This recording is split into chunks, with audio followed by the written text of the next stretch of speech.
পিঙ্কের simple lifestyle থেকে সবাইকে স্বাগত।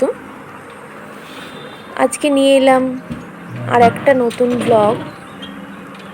এখন সকাল 5:30 বাজে। চারিদিকে বৃষ্টি হচ্ছে। বৃষ্টির পরিমাণটা যদিও খুব কম, ঝিরঝির করে বৃষ্টি হচ্ছে।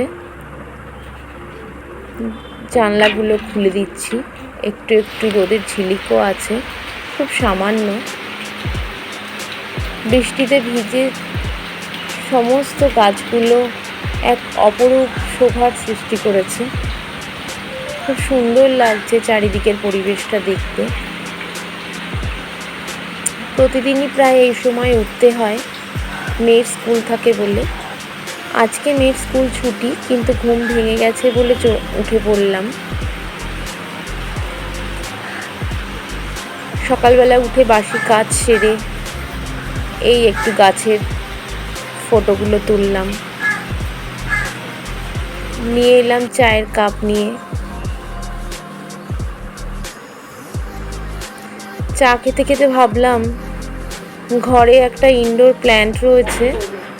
মেয়ের এতদিন ধরে পরীক্ষা চলছিল বলে এই ইনডোর প্ল্যান্ট আর মানি প্ল্যান্টের কোনো পরিচর্যা কিছুই করা হয়নি।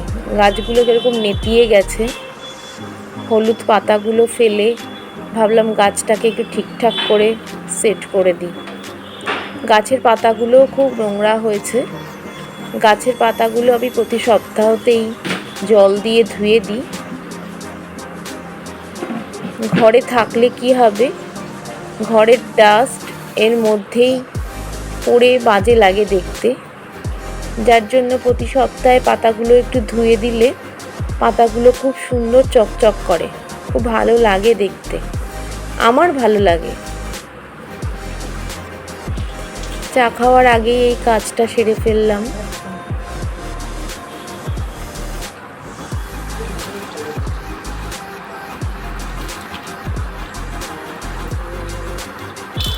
কর্তা মশাই গেছেন বাজারে, একটু পরেই বাজার নিয়ে আসবে।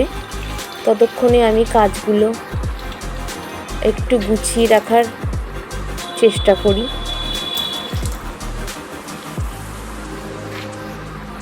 বাজার চলে এসছে, এবার বাজার গোছানোর পালা। একে একে সমস্ত সবজিগুলো গুছিয়ে রাখবো।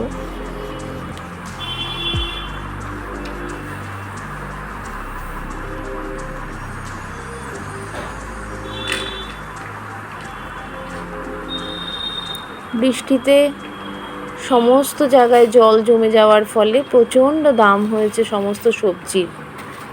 আমাদের মতো সাধারণ মধ্যবিত্ত মানুষদের সবজি না হলে চলেও না। আবার সবজি আনতে গেলে প্রচণ্ড মাথায় চাপ পড়ে, এত দামই বেড়ে গেছে। কিন্তু কি করা যাবে, খেতে তো হবেই। সবই অল্প অল্প করে আনা হয়েছে। আবার বাজার থেকে এনেছে ভাঙন মাছ। এখন ভাঙন মাছের ঝোল বা ঝাল যাই বলো না কেন সেটা তৈরি করব। ভাঙন মাছগুলো সব ভেজে রেখেছি।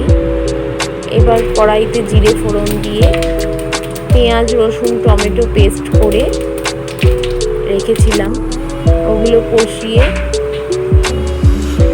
লবণ হলুদ একটু কাশ্মীরি লঙ্কার গুঁড়ো দিয়ে ভালো করে কষিয়ে ভাঙন মাছের ঝালটা তৈরি হবে। ব্লগটা তোমাদের কেমন লাগলো বন্ধুরা জানিও। ব্লগটা যদি ভালো লাগে লাইক শেয়ার কমেন্ট করো, পাশে থেকো। তোমরা সবাই ভালো থেকো, সুস্থ থেকো। নেক্সট টাইম আবার আসবো অন্য একটা ব্লগ নিয়ে।